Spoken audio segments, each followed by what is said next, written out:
Ассалаумағалейкум қадірлі ағайын. Біз карантин уақытында төте жазу сабағын бастап жатырмыз. Егер үйренуді қаласаңыз, қағаз қаламыңызды алып, бізге қосылыңыз. Бұл сабақты Оңтүстік Қазақстан мемлекеттік педагогикалық университеті қазақ тілі мен әдебиеті кафедрасында білім алып жатқан студенттер және еліміздегі жас ғалымдардың сұрауы бойынша бастадық.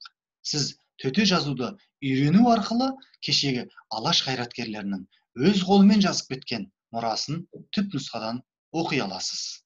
Сонымен біз төте жазу деген кезде бірінші кезекте алаш қайраткері, алаш арысы, кешегі Ахмет Байтұрсыновты еске аламыз.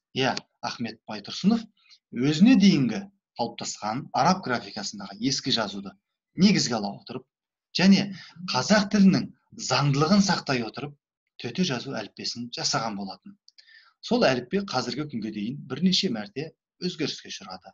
Яғни кейбір әріптер қосылды, кейбір әріптер өзгерді. Бұл сабақты менің өтуімнің себебі, менде кирилл графикасымен көз ашқан Қазақстан азаматымын. Сабақ барысында университетте жүріп, төте жазуды үйрендім. Өзім секілді Қазақстан азаматтарына төте жазуды үйрету мақсатында бүгінгі сабақты бастап отырмыз. Бұның себебі төте жазу мен кирилл графикасын қатар көрсетіп, салыстыра отырып үйретеміз. Яғни, экранда көріп тұрғаныңыздай, әліппе, бір нәрсені ескеріңіздер, төте жазу оңнан солға қарай жазылады, яғни мынада әліппе, ал біздің кирилл графикасында білесіздер, солдан оңға қарай жазамыз. Осы жазу барысының өзі бір-бірінен айырмашылығы бар. Біз әрі қарай алфавитті бастасақ. Сонымен, қазақ тілінің қазіргі кирилл графикасында 42 әріп бар, бәріміз білеміз. Ал араб жазуындағы төте оқу әліппеде, қазіргі төте оқу әліппеде 33 әріп бар. Өйткені онда кирилл алфавитіндегі орыс тілі арқылы енген 8 әріп, яғни йо, ц, шөткі дегендегі ш, қатаңдық белгісі, жіңішкелік белгісі ю, я деген әріптер жоқ. Сонымен қатар и және қысқа и таңбалары, дыбыстары бір ғана таңбамен беріледі. Сонда бас аяғы 33 әріп бар. Сол 33 әріптің 29-ы жеке таңбаланады, қалған 4-еуі дәйекше арқылы жасалады. Олар жіңішке дауысты дыбыстар. Яғни алдына дәйекше қою арқылы а әге, о өге, о өге, эге айналады. Сонымен қатар е, к, г әріптері кездесетін сөздерде дәйекше қойылмайды. Себебі бұл аталған 3 әріп е, к, г сөзді заңды түрде жіңішкертеді. Сол себепті ол жерге, мысалы, осы 3 әріп кездескен сөз болатын болса, ол жерде дәйекше қойылмаса да, ол жердегі аны ә қылып, өні оны ө қылып, оны ö қылып, аны е қылып оқи береміз. Мінекей экранда көрсетіліп тұр. Ә, ө, ö, е. Осы 29 таңбаның 24-і қазақ тілінің төл дыбысы болса, қалған 5-еуі өзге тілден енген таңбалар. Яғни, хат дегендегі х, чемодан дегендегі ч, фонтан дегенде ф, вагон дегенде в, қаһарман дегенде х. Бұл түсінікті болса, біз әріпті бастасақ. Төте жазудың бір ерекшелігі, ондағы кейбір таңбалар сөздің басында, ортасында және сөздің соңында өзгеріп отырады. Ал а сөзді қай жерінде кездессе де өзгермейтін таңбаның бірі. Мінекей экранда көрсетілген төте жазуда а таяқша бейнесінде беріледі, ал кирилл графикасында мінекей а. Сонымен біз келесі әріпке көшсек, т. Екі графиканы қатар беріп отырмын, түсінікті болу үшін. Т-ның көрсеңіздер төбесінде 2 нүктесі бар. Бұл сөздің басында, ортасында, соңында өзгеретін таңбаның бірі. Яғни т-а дегенде т-ның негізгі таңбасының жартысы ғана салынды, төбесінде 2 нүкте сақталды. Та, ұста, ит. Көрсеңіздер, сөздің соңында таңба толық беріледі. Сөздің ортасында, басында жартылай ғана салынады екен. Қалай салынса да төбесіндегі екі нүкте сақталады. Сонымен сөздің басында, ортасында, соңында сіздер осыны оқып, көз үйретіңіздер және жазып, қол жаттықтырыңыздар.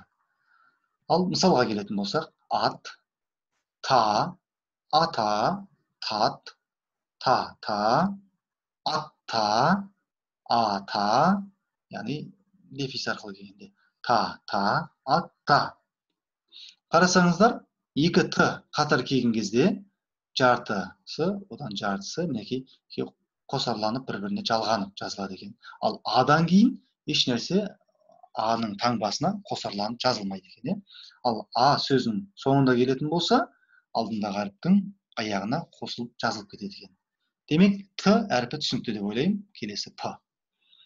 П мен т ұқсас. Т-ның төбесінде екі нүкте болса, п-ның төменгі жағында астында үш нүкте бар. Яғни па, апа, ип. Бұл ип деген жеке сөз ретінде мағына бермейді. Тек мысал ретінде алдық. Оны ескеріңіздер.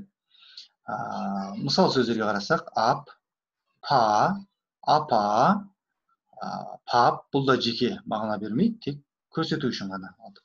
Апта, атпа, тапа, папа, апат.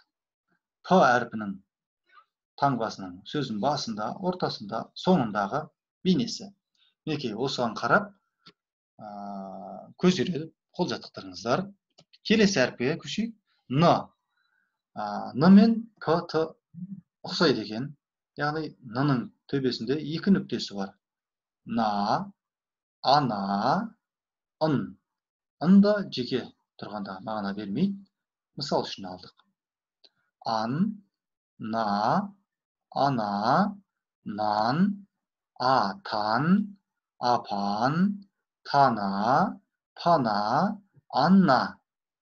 Мінекей, сөздің басында, сөздің ортасында, соңында Н әрпі түсінікті деп ойлаймыз. Онда келесі әріпке көшейік. Ғ. Ғ әрпі басқа бұған дейін өткен таңбаларға қарағанда сәл өзгеше. Ғ, ға, аға, иғ. Бұл жерде де жеке иғ деген мағына бермейді, бірақ мысал үшін алдық. Жалғанғанда қалай жалғанады, сөздің соңында формасы қалай келеді, соны көрсету үшін ғана. Мінекей, сөздің басында, ортасында, соңында. Түсінікті болса, мысалдарға көшейік. Аға, таға, ғана, анаға, апаға, атаға, танаға, панаға, ға. Сонымен ғ әрпі, ғ таңбасы түсінікті деп ойлаймыз. Келесі әріп. Сөз басында, ыр, сөз ортасында, сөз соңында негізінен өзгеріске өзгермейтін әріптің бірі. Ра, ара, ир. Бұл да мысал көрсету үшін ғана алынды. Яғни, ырдың алдындағы таңбаның аяғы ырға жалғанады. Ал ырдан кейін әріп ырдың аяғына жалғанбайды. Осыны ескеріңіздер. Ара, тара, тар, анар, апар, арпа, арна, аттар, нар. Мінекей, ыр сөздің басында, ортасында, аяғында. Сонымен, ырда түсінікті деп ойлаймыз. Біздің бүгінгі бірінші сабақта осы 6 әріпті өттік. Енді келесі сабақта қалған әріптерге өтеміз. Сонымен, төте сөз сабағымыздың бірінші сабағы соңына жетті. Осы әріптерді оқып, көз үйретіп, жазып, қол үйретіңіздер, жаттықтырыңыздар. Бұл жаттығумен, дағдымен үйрене аламыз. Сонымен, сөз соңында айтарымыз біздің YouTube-дағы каналымызға жазылып, пікір қалдырыңыздар. Өйткені сіздердің пікірлеріңіз де алдағы сабақтарда ескеріледі. Келесі кездескенше сау болыңыздар.